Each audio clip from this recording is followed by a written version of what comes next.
যত দামি ফোনে কেনেন না কেন, ব্যাটারিতে চার্জ না থাকলে কি লাভ? দরকারের সময় যদি ফোনে চার্জ না থাকে তাহলে তো বড় সমস্যা।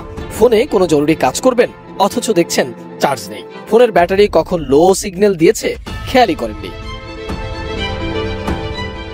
বেটাভোল্ট নামের এক সংস্থার দাবি, তারা একটি মাইক্রোচিপ তৈরি করেছে, সেটি অনেকটা 1 টাকার কয়েনের মতো দেখতে। এই ব্যাটারি একবার চার্জ দিলে চলবে 50 বছর। নতুন এই প্রযুক্তিতে চার্জার অথবা পাওয়ার ব্যাংক বহনের কোনো প্রয়োজনীয়তা নেই।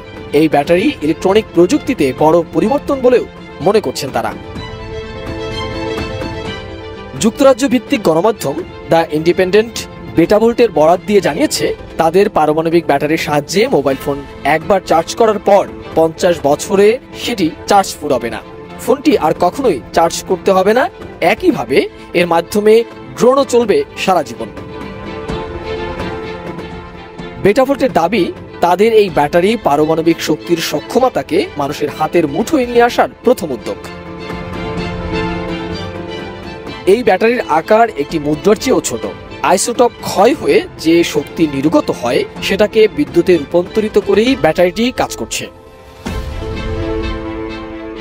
যদিও অনেক আগ থেকে সাবেক সোভিয়েত ইউনিয়ন ও যুক্তরাষ্ট্রের বিজ্ঞানীরা মহাকাশযান, পানির নিচের সিস্টেম এবং দূরবর্তী বৈজ্ঞানিক স্টেশনগুলোতে ব্যবহারের জন্য একই ধরনের প্রযুক্তি ব্যবহার করে আসছে, কিন্তু তাদের থার্মোনিউক্লিয়ার ব্যাটারি প্রচুর তাপ উৎপন্ন করে। পাশাপাশি এগুলো অত্যন্ত ব্যয়বহুল ও ভারী।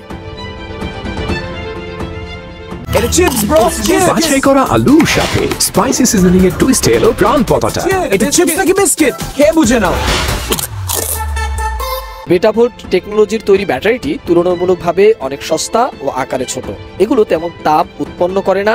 এছাড়া বেটাভোল্টের ব্যাটারি আকারে ছোট হওয়ার কারণে অনেকগুলো ব্যাটারি একসঙ্গে ব্যবহার করা যাবে, যা আরো বেশি শক্তি উৎপাদন করতে সাহায্য করবে। এই ব্যাটারি তৈরির জন্য বিজ্ঞানীরা শক্তির উৎস হিসাবে ব্যবহার করেছে তেজস্ক্রিয় উপকরণ নিকেল 63। শক্তি রূপান্তরের জন্য ব্যবহার করা হয়েছে হীরের সেমিকন্ডাক্টর।